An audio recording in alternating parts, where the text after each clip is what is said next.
চুপ থাকার সময় শেষ, রুখে দাঁড়াও বাংলাদেশ।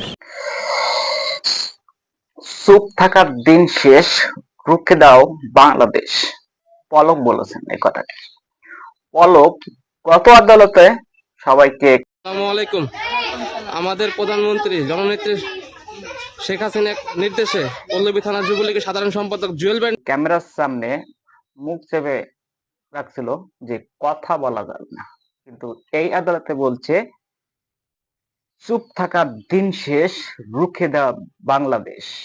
আর ইশারা শুনে বোঝা যায় যে আওয়ামী লীগ যে কর্মসূচি দিয়েছে সেটা সফলভাবে পরিচালনা করছে এবং পরিচালিত হবে, এমনটা বোঝা যায়। দেখেন, এর আগে 1 তারিখ থেকে যে লিফলেট বিতরণ হচ্ছে সেটা 5 তারিখ পর্যন্ত চলবে, এবং লিফলেটটা কিভাবে বিতরণ হচ্ছে তা আপনারা দেখতে পাচ্ছেন, এবং তা নিয়ে আমার আরো ভিডিও আছে, দেখতে পারেন চ্যানেলে।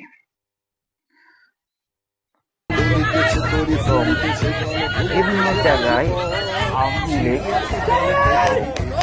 বিভিন্ন দলের সাথে কিন্তু তারা মোকাবেলার জন্য প্রস্তুত হয়ে আছে। ছাত্রলীগ, কারণ আওয়ামী লীগকে দাবিয়ে রাখা সম্ভব নয়, এরা ফিরবে।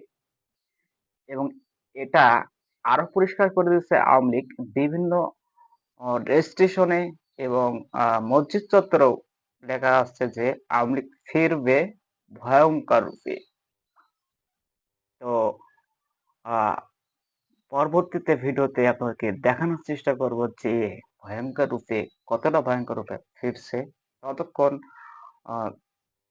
চ্যানেলে থাকার জন্য এবং সাবস্ক্রাইব করবেন, যাতে আপনারা পরবর্তী ভিডিও খুব সহজে পেতে থাকেন, এবং চ্যানেলটি সাবস্ক্রাইব করেন এবং ভিডিওটি শেয়ার করে বেশি বেশি যাতে অন্যরাও দেখতে পারে।